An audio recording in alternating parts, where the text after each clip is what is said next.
As Ileana gently traced the winding snake tattoo, which seemed to coil around Aaron's arm, she studied the Greek letters that gave the embedded artwork a mysterious quality. The sleeve tattoo was flawless, enchanting, its message pronounced.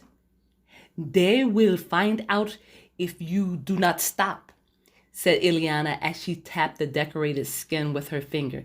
Think about your commitment to science, to the medical discoveries, to healing others. Think about losing your baby blue scrubs. If that happens, I won't be able to call you Scrubalicious anymore, she teased, and then became serious again. You cannot give up being a part of our elite world. We fought hard to get here. We now rule the OR. We can wield a scalpel like no man would dare. Remember how you reconstructed the heart of that woman with the extra chamber? Aaron nodded. 5-chamber Cassandra, she remarked. The African-American doctor seemed to come alive at the mention of her patient. She remembered the surgery. It had been long, challenging, and so rewarding. She had been able to correct a problem which had been misdiagnosed by so many other physicians. This had happened at a point in her career when she needed to prove herself the most. The male-dominated surgical team at Penn's Landing Memorial Hospital resented her presence in their locker rooms and in their OR. She was a pretty black girl in the wrong profession. They would have respected her more if she had pursued a career as an ophthalmologist or a dermatologist. Someone had to treat patients with eye and skin problems. They would have even accepted her as a pathologist. Examining diseased tissue was vital to the treatment of illness. But they refused to accept her as a surgical resident, and definitely not one of their peer. Aaron continued to speak. The problem was her heart. Blood had been pooling in the 5th chamber instead of pumping through the organ. By the time I realized this, her lungs were in bad shape. Not enough blood was reaching them or returning to the other parts of her body. If I recall, the cells in her body were dying. Her organs were becoming necrotic. All the other surgeons were intimidated by your diagnosis. They wouldn't attempt surgery because Cassandra would have most likely died on the operating table. But not you. No. You took the risk and saved her life. Do you hear? She survived. Don't let that ridiculous man change you. I know the drinking has to stop. Then conquer it. Battle it. Admit it. And it will force you to change. I want to. But can I? Whenever I think of Marari, I am stunned by what he did. And pretty soon I'm reaching for the vodka. I can't seem to put it down until the bottle is empty or I pass out, whichever comes first. That is no way to live.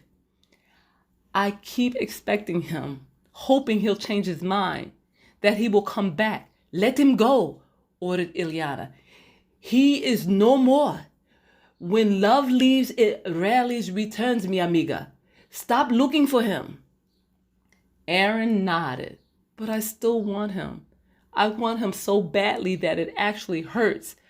I feel his rejection throughout my body. Sometimes I panic at the thought of never seeing him again, of never being his friend.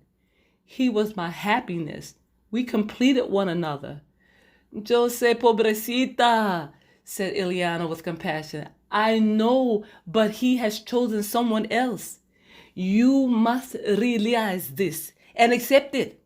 I can't. You have to, scolded Ileana. There is no other way. How can I survive this? Asked Aaron. The long, empty nights, the silence, the rejection. You will. If you make it through medical school, your residency, and a cardiac fellowship, then hell yes, you will survive. Es fácil. There is nothing you cannot do. He will be forgotten in no time. You promise? See, smiled Ileana. Just live from day to day. Do not think about tomorrow. Only right now. Before you know it, it will be a year that has gone by, and then 2 years, and it will not hurt so much. Are you speaking from experience? See, yes, I have witnessed it, and so have you. People fall in and out of love, but life does not stop. We heal, and we look for someone else to love. But he was the one, declared Aaron. There isn't anyone else. I cannot replace him. We'll see, my friend, mi amiga. In time, we'll see. But right now, you need to shower. Aaron shuddered from the cold. She had been standing there, nude for far too long. She turned to the shower head, but did not pull the plastic curtain closed.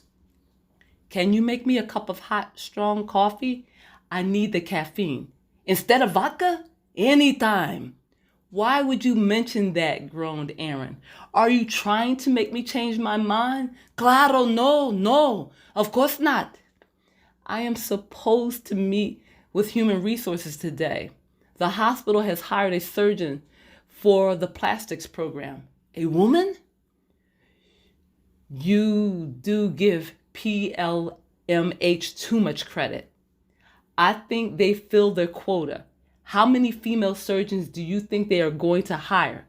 No, I am meeting Dr. Cobra Dillon. So hurry up, please.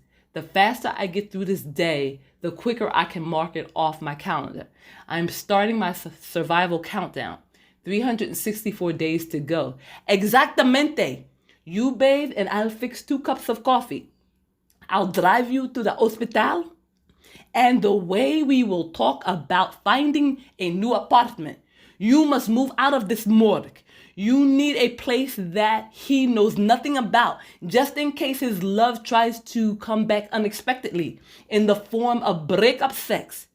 Aaron gave her a horrified look. With men, it is easy to let the love go, but sex, that can be a problem. They still want it, and they think it's theirs for the taking. They think they own your body, especially if the sex was good, she said, eyeing her friend. It was, admitted Aaron. Then you had better start looking for another place to live. And fast. Now wash, said Ileana Martinez.